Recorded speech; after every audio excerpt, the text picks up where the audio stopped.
I mean, my biggest gripe is actually when you have people who gain a lot of attraction on social media, but are willing to promote things that maybe aren't the reason why they got there, or they're willing to tell a different story as to how that. So people who promote things that really don't make much of a difference when it comes to their performance, because there's a healthy commercial side to that.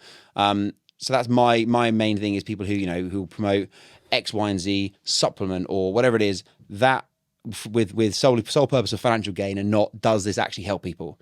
I think with the amount of money in social media these days, that's especially in things like the supplement world. That's why I try and avoid supplement partnerships, just because there isn't that much of a difference most supplements make, whereas the greatest supplements are sleep and nutrition.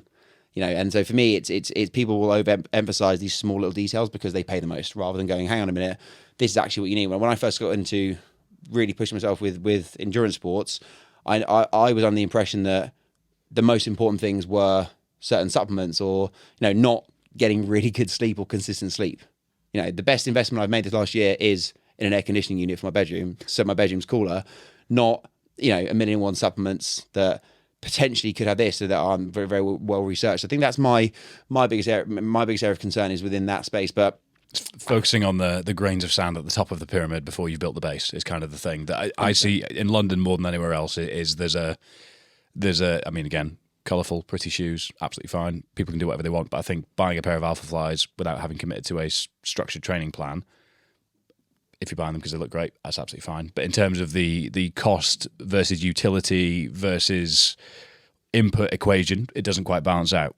Yeah, people can do what they want, but I think there's a big. You said it earlier. My take on that is that people have just started taking themselves a bit too seriously with it all, and no one cares unless you're a professional, where you're actually measured in an arena where people do care. But your mum and you are the only people that should really care. Yeah. If other people do turn out to care, that's a huge bonus. But if you're not doing it to please yourself and please your mum, then you're probably doing it for the wrong reasons. 100%. It should all come down to the self. Am I proud of the effort I've given? And that's it. I think with the problem, the other issue with social media is people get so hung up on worrying about their times at races, especially marathon times. People feel like they're on show the entire time. Yeah. And actually, it's okay to have a bad race. It's okay to be ill on race day. You may have trained 16 weeks or something and you get sick. Okay, cool. No one really cares that much. No. You care the most about these things. But I think sometimes people can go, well, I've shared this journey on social media. I've talked about this, and actually that has an impact and effect on them. The reality is that you're the only person who should really care about your own times. And as long as you've tried your best, that's what matters. And as we've already said, things will go wrong. Oh yeah, 100%. I think, but the biggest message for me is always, other people's opinions shouldn't carry as much weight as your own when it comes to how you view yourself. And at the end of the day, if you've tried your best at something, that's the only thing you can ask for. The actual end result isn't that important. In reality, when you try your best and you commit to something, you generally go through a bit of a state of change yourself when you commit that hard to something. So realistically, the result doesn't really matter that much. End of the day, unless you're winning these races, it really doesn't matter that much. And actually, as long as you've done yourself proud and you push yourself hard and you can look back and be like, yeah, I was really proud of the work I put into doing this. Okay, maybe I didn't get the exact result I want. Okay, maybe look at why. But the why could be down to a million one other things outside of your control. The amount of times I've trained for X race to run X time and then race day comes and it's 8 degrees hotter than I thought it was going to be and plans are out the window. All you can do at that point is do your best. That's it. And now, generally speaking, if you've tried your hardest and tried your best, you shouldn't really be disappointed in the outcome because you've given what you can. Best example for me that I'm recalling immediately is the 500-pound deadlift and mile under 5 minutes in October last year. There's nowhere to hide in a mile. You know whether you've given it your all. Jamie, for example, ran 4:49 this week on Monday, and he looked far too fresh at the end. So he's been a little bit frustrated this week. He was, I think I had a bit more in the tank. But I knew 500-pound deadlift moved. It was a little bit more windy on the day than I would have liked, but I was doing it in October. In terms of variables control, that's a risk. You can't deny that. And toppled myself over the line at 5:05, inclusive of the deadlift. So the mile time was it was 4:59 on my watch. And that was that. Fallen short of the goal that I set myself, but I was lying on the floor, about to throw up, massive headache, rolling around like a limp fish. And I thought, you know what? That was all that was on the table. That's there. Happy days. I kind of left thinking, this is quite nice. Yep. I'm not punishing myself. I'm not actually that gutted because I gave all I did. And whilst it was documented online, and there'll be a couple of people go, didn't quite make it, did you? Then no, I didn't. But I worked very hard for it.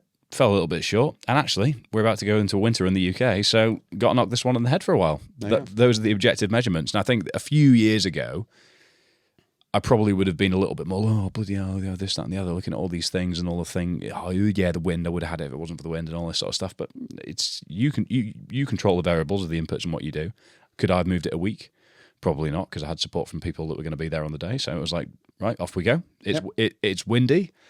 I think the science does seem to indicate that a headwind takes more from you than a tailwind gives you on the track. So I was thinking about that a lot as I was warming up.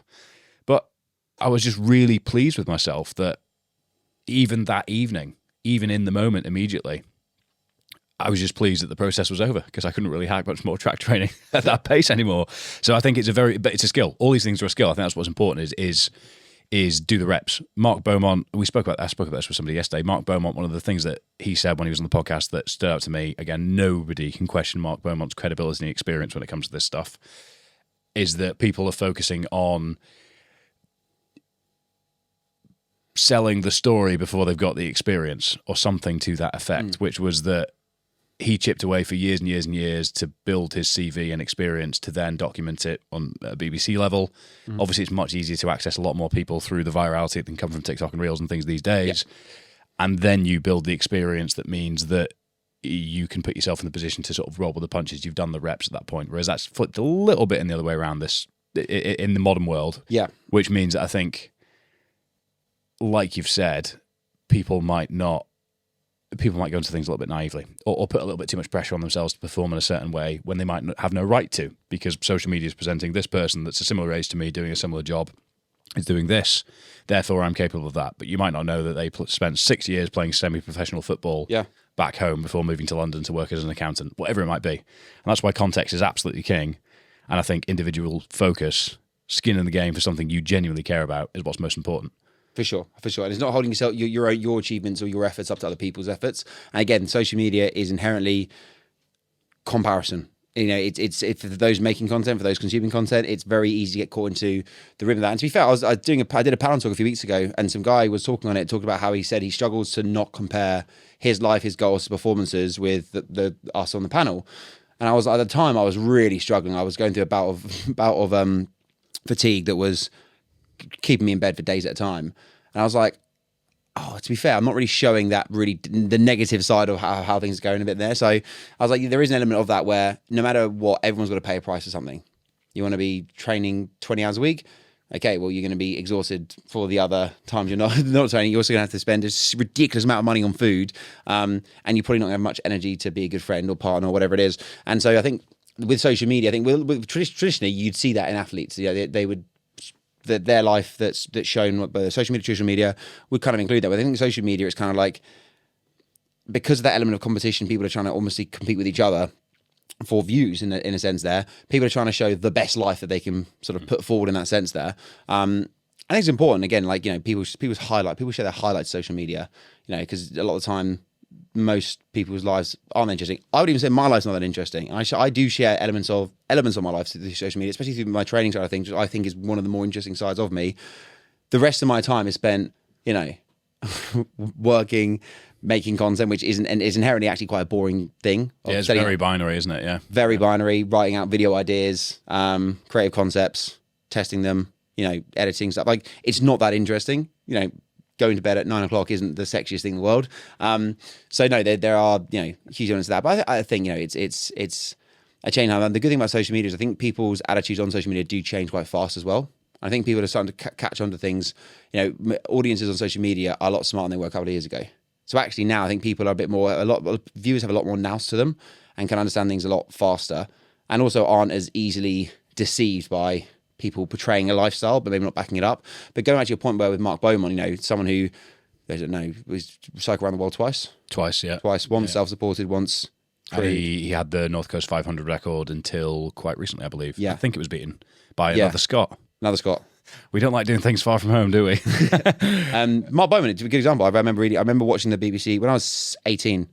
I watched his BBC series came out, and he was someone who was massively inspired me. But then again, he was cycling the width of the United Kingdom when he was like 12. He was. His CV is ridiculous. Yeah. It all blends into one. It might well have been 12 years old. Yeah. He did. Yeah, but it was essentially it's just so much that led to all that. And again, it's like Yeah. you first knew him for cycling around the world, and you're like, oh, he's the guy cycling around the world, not the guy that did all of this Yeah. before cycling around the world. 100%. I think that's a really important caveat because again, but I even go back to last year before I ran the London Underground. You know, I'd gone in. I'd before I made a single piece of content around running. I'd spent 3 years consistently running, training, building up marathons. When there were no marathon events on, I just run casual marathons for fun with friends to really start building in. Because part of me was like, I feel it would be a bit ironic someone who doesn't know much about running or endurance training to start making content on running and endurance training. And even though I've trained my entire life, I was still felt I was a bit unqualified to necessarily do so. I can always share about my experiences, but actually, that's why I always, even now, I still try and avoid giving advice because I feel like I'm not a coach. I'm not going to give out coaching advice because there are great coaches out there who do give out good coaching advice, and it almost detracts from the work and efforts that they put forward. So again, same reason that, like, you know, I think it's important to have a good CV behind that backs it up. So if anyone can ever say anything like, oh, here's this person's like, well, here's what I was doing 5 years ago, 6 years ago, and it's like a long build up of work and consistency before it became anything of a, you know, in the public eye.